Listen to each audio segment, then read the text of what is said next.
আসসালামু আলাইকুম। শুরু করছি জনপদের খবর, সাথে আছি মোহাম্মদ রাইহান।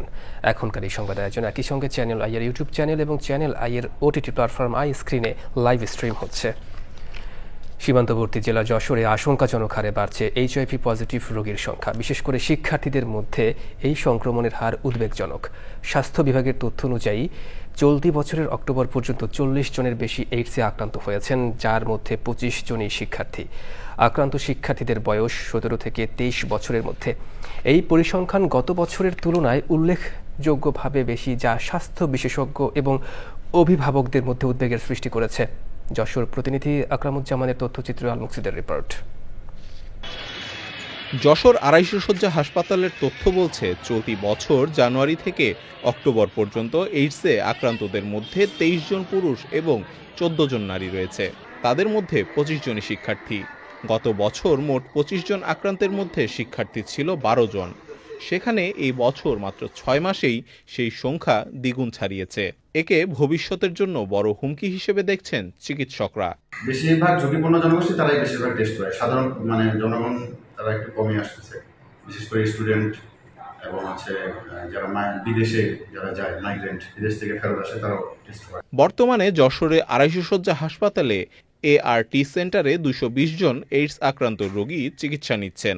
এই রোগীদের মধ্যে অন্য জেলার মানুষও রয়েছেন। অ্যাওয়ারনেসের পরিমাণটা আরেকটু বৃদ্ধি করতে হবে আমাদেরকে। অ্যাওয়ারনেসটা করে বাংলাদেশের বা যশোর মানুষের মধ্যে দেখা যাচ্ছে যে জনগণের মধ্যে বিষয়টা ছড়িয়ে যাবে। যশোর জেলার জনসংখ্যা প্রায় 30,46,000। সেই হিসেবে প্রতি 1 লাখ মানুষের মধ্যে প্রায় একজন এইডস রোগী। বিশেষ করে তরুণদের মধ্যে সংক্রমণের ঊর্ধ্বগতি সবাইকে চিন্তিত করে তুলছে। আমাদের আসলে নৈতিক কিছু মূল্যবোধের অবক্ষয় হচ্ছে, যারা মনে করি যে আমাদের এই বিষয়ে আমাদের জ্ঞান আছে এবং আমরা এটা সবার কাছে পৌঁছে দিতে পারি যে কিভাবে এটা থেকে বেঁচে থাকা যায় বা সতর্ক থাকা যায়, সেটা আমরা হয়তো দায়িত্ব পালনে সবারই কিছুটা গাফিলতি। বিশেষজ্ঞরা মনে করছেন, সীমান্তবর্তী জেলা হওয়ায় এবং পারিপার্শ্বিক পরিস্থিতির কারণেই এই রোগ দ্রুত ছড়িয়ে পড়ছে। আল মুকসিদ, চ্যানেল আই। জুলাই অভ্যুত্থান পরবর্তী একের পর এক হত্যাকাণ্ডের ঘটনায় আতঙ্কের জনপদে পরিণত হয়েছে চট্টগ্রামের রাউজান। রাজনৈতিক হত্যাকাণ্ড, ব্যবসায়িক হত্যাকাণ্ড সহ জুলাই অভ্যুত্থান পরবর্তী এ পর্যন্ত শুধু রাউজানে 17 জন খুন হয়েছে, এর মধ্যে 12টি রাজনৈতিক হত্যাকাণ্ড। সংবাদ সম্মেলন করে র্যাব 7-এর অধিনায়ক লেফটেন্যান্ট কর্নেল হাফিজুর রহমান জানান, স্থানীয় বাসিন্দা কামাল উদ্দিনের বাড়িতে অভিযান চালিয়ে দেশে তৈরি 9টি আগ্নেয়াস্ত্র, রামদা, চাপাতি উদ্ধার ও 2 জনকে আটক করা হয়।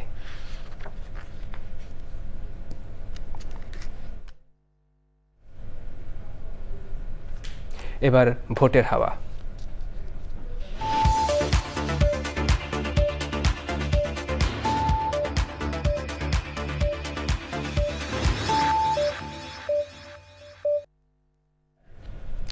আসন্ন জাতীয় সংসদ নির্বাচনকে ঘিরে সারা দেশে বইছে নির্বাচনী হাওয়া।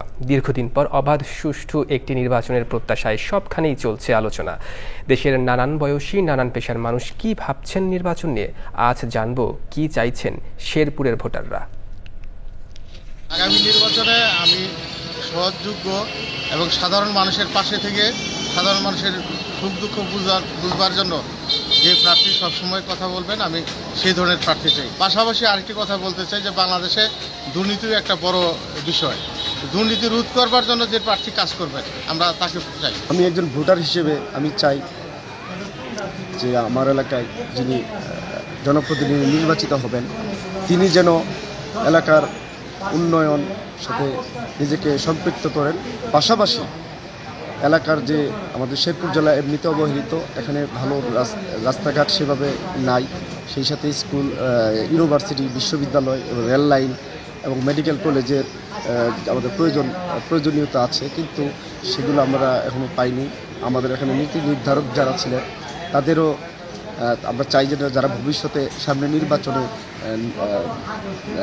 নির্বাচিত হয়ে আসবেন, তারা যেন এই বিষয়গুলো মাথায় রাখেন। আমরা এমন এক প্রার্থী চাই যে দেশের উন্নয়ন করব এবং কি যাতে সুস্থভাবে আমরা ভোট দিতে পারি, আর আমাদের কমিউনিটি আদিবাসী যাতে কাজ করে দিতে পারে, এরকম প্রার্থী চাই। ভালো হয় ওরে দিমো, কিন্তু আমরা যাতে একটা গরিব মানুষের একটা আলোচনা, যাতে অসহায় মানুষের যাতে ভালো হলে দিবার বা কি চলে, যাতে কেন্দ্রের মধ্যে মারামারি সিস্টেম নাও। আমরা এমন প্রার্থী চাই যে প্রার্থী শিক্ষিত, মার্জিত, সন্ত্রাসী কর্মকাণ্ডের সাথে জড়িত না।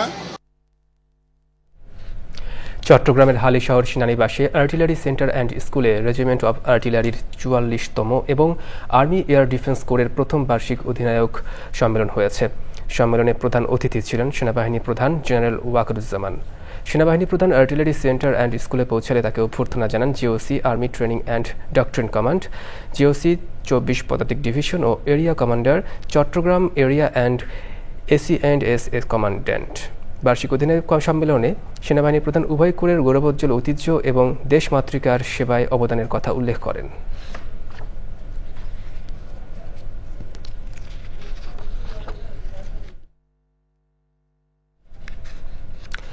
পয়লা নভেম্বর খুলনা জেলা আধুনিক কারাগারে বন্দী স্থানান্তর শুরু করতে যাচ্ছে কারা কর্তৃপক্ষ।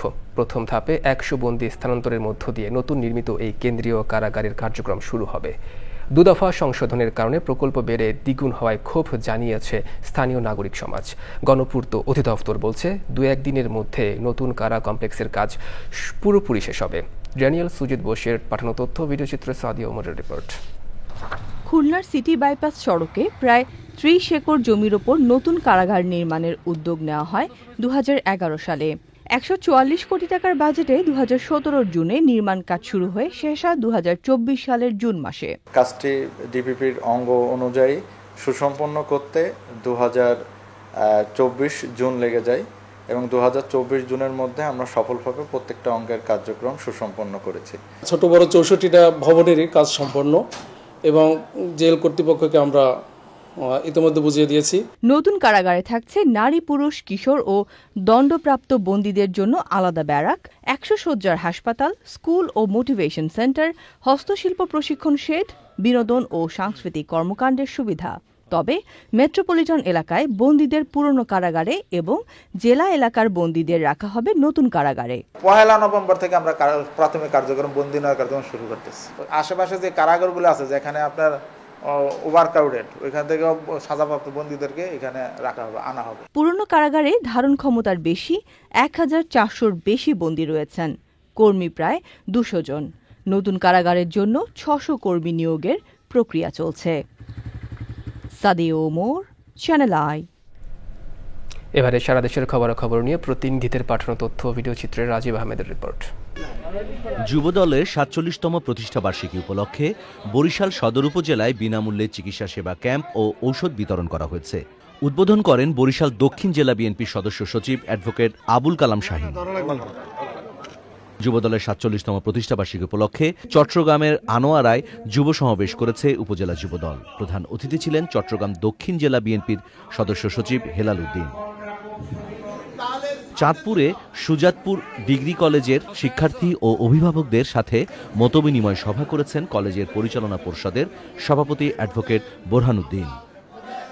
গাইবান্ধার পলাশবাড়িতে যুবদলের ৪৭তম প্রতিষ্ঠাবার্ষিকী উপলক্ষে র্যালি ও সমাবেশ হয়েছে। এতে প্রধান অতিথি ছিলেন জেলা বিএনপির সভাপতি অধ্যাপক ডাক্তার মইনুল হাসান সাদিক। সাদাছড়ি আধুনিকায়ন দৃষ্টি প্রতিবন্ধী ব্যক্তিদের উন্নয়ন প্রতিপাদ্যে আশারতরী প্রতিবন্ধী সংস্থার উদ্যোগে গাজীপুরে বিশ্ব সাদাছড়ি নিরাপত্তা দিবস পালিত হয়েছে। এতে প্রধান অতিথি ছিলেন বিএনপি নেতা হান্নান মিয়া হান্নু। খুলনায় হতদরিদ্র রোগীদের বিনামূল্যে চিকিৎসা সেবা দিয়েছে নৌবাহিনী। চন্দনীমহল এলাকায় প্রায় ৬০০ রোগীকে রোগ নির্ণয়, চিকিৎসা ও স্বাস্থ্যগত পরামর্শ এবং বিনামূল্যে ঔষধ বিতরণ করা হয়। যুবদলের ৪৭তম প্রতিষ্ঠাবার্ষিকী উপলক্ষে মেহেরপুরে আনন্দ মিছিল ও সমাবেশ করেছে জেলা যুবদল। মেহেরপুর সদর উপজেলা স্কাউটসের নির্বাহী কমিটির সভা হয়েছে। বিশ্ব অস্টিওপোরোসিস দিবস উপলক্ষে ময়মনসিংহ মেডিকেল কলেজে সায়েন্টিফিক সেমিনার হয়েছে। নওগাঁয় জেলা পর্যায়ে গ্রাম আদালত কার্যক্রমের অগ্রগতি পর্যালোচনা ও করণীয় বিষয়ক অর্ধবার্ষিকী সমন্বয় সভা হয়েছে। এতে প্রধান অতিথি ছিলেন জেলা প্রশাসক মোহাম্মদ আব্দুল আওয়াল। নোয়াখালীর সুবর্ণচর উপজেলার পূর্ব চরবাটা ইউনিয়নে চরমজিদ গ্রামে প্রবাসী স্ত্রী কর্তৃক মিথ্যা ঘটনা সাজিয়ে হয়রানিমূলক মামলার জেলে দেওয়ার প্রতিবাদে সংবাদ সম্মেলন ও মানববন্ধন করেছে ভুক্তভোগী পরিবারের সদস্যরা। ইউপিডিএফের সশস্ত্র সন্ত্রাসীদের গুলিতে নিহত ৩ জন সাধারণ পাহাড়ির সুবিচারের দাবিতে রাঙামাটিতে বিক্ষোভ সমাবেশ করেছে পার্বত্য চট্টগ্রাম ছাত্র পরিষদ। সমাবেশে সভাপতিত্ব করেন পরিষদের জেলা সভাপতি তাজুল ইসলাম তাজ। বিভিন্ন অ্যাপস ও ডিজিটাল ডিভাইস ব্যবহারের মাধ্যমে সরকারি ও অন্যান্য প্রতিষ্ঠানের সেবা প্রাপ্তি ও সামাজিক দায়িত্ব পালনে শেরপুরের যুবকদের আইসিটি দক্ষতা উন্নয়ন বিষয়ক প্রশিক্ষণ হয়েছে। গাজীপুরের টঙ্গী পশ্চিম থানাধীন কলেজ গেট এলাকায় বিএনপির রাষ্ট্রীয় অবকাঠামো মেরামতের ৩১ দফায় লিফলেট বিতরণ করেছে মহানগর বিএনপির সাবেক যুগ্ম আহ্বায়ক রাকিব উদ্দিন সরকার পাপ্পু। Rajib Ahmed, channel I. দর্শক, জনপদের খবর আজকের মতো এই পর্যন্তই। একটু পরে কৃষি সংবাদ দেখার আমন্ত্রণ জানিয়ে শেষ করছি। ধন্যবাদ সবাইকে।